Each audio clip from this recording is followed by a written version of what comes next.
Susundin kasi yan, medyo mainit-init ang panahon. Nagpalit ako ng konti kasi kahapon ang aga ko dun. Matatawa kayo kahapon sinundo ko siya. Kasi, dahil nga daw hindi niya alam yung pauwi. Tapos pauwi na kami dalawa, naligaw kami dalawa. Yung ginawa namin, bumalik kami sa umpisa sa eskwelahan, sa pinaka-entrance. Tapos, ayun, bumalik kami. Hindi ba namin nandaan. Ngayon, okay na, alam na namin kasi susundan lang namin yung mga mirrors. Ito, papakita ko sa inyo. So, yung mirrors na yan, isa.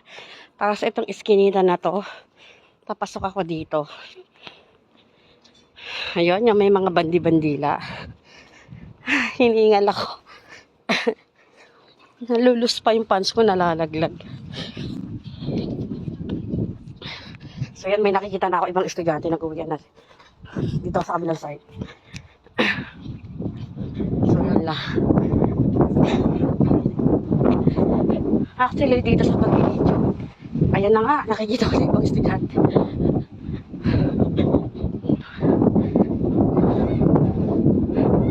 Basta yan, yung badila na yan, Tapos, yan ako muna. Yung badila na yan, meron katabing salamin. So, wait lang. Stop ko muna. So, yan, lumagpas na ako doon. Basta dire-diretso lang yung lakad. Bawal kasi talaga ma-videohan yung mga estudyante. Kaya, isa-side view ko na lang yung cellphone. Unless yung estudyante is pamilya mo. Yun, kamag-anak mo. Uy, butterfly. Nice. Makakita-kita na ako ng butterfly kasi summer na. Actually, yung mga estudyante dito is palabati sila. Pag ganyan tanghali at hapon, lagi nilang greet is konnichiwa. Na ganyan. So, yan. Sorry, sa side ko talaga yung pagbibideo. Lalo na kasi yung ibang mga estudyante, kasama nila yung parents nila. So, yan, makikita nyo. Kaya hindi hingal ako. Makikita nyo, yung may babaeng nakatayo doon na may life vest na main green. Ayan, may salamin ulit. So, may salamin ulit. Tapos, kakaliwa ako dyan.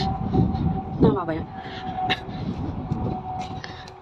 Idadaan ko muna yung camera kasi yan, mga estudyante na yan. So, yan. Kumaliwa ako, kumaliwa. Makikita niyo yung anino ko ba? Stop ko muna, wait. Ayan, I'm back. So, dire-diretso lang. Nung pagkakauliwa ako, dire-diretso lang. Ayan. Iniwasan ko lang mag-video kasi may mga estudyante. So, mga ganong edad dito, hinahayaan ng mo. Pagbaguhan, 1 linggo, susunduin. O dito din may PTA parents. Minsan sila ang nag-guide. Tapos, pag okay na sila, ayan, doon na yung iskinita pa ng eskwela. Pag okay na sila, hayaan na umuwi mag-isa. Hinahayaan silang umuwi mag-isa. So, yun lang, babay. So, ayan, tapos kaliwa ulit. Pag narating mo yung dulong kanto, kaliwa ulit, ayan ang eskwela kasi naglalabasan mga estudyante. Yuko ko muna yung camera kasi ang kikit na lang magsalita.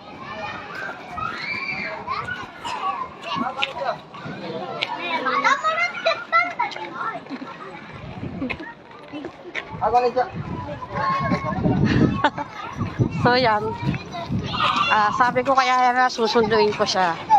Ayan. So nandito na ako sa eskwelahan. Sorry. So yan.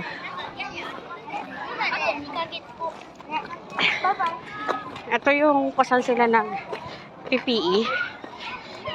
Malaking field yan.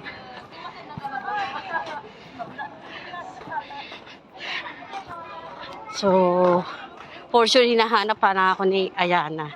Lilinga-linga na yan. Sabi ko, nag-promise ako susundin ko siya. At this time, di na kami maliligaw pa uwi. Ang nakakatawa doon kasi, oh, anak, antayin natin si Ayana. Ay, ito isang makulit. Mo, kaya umiyak si Ayana, iniiwan mo.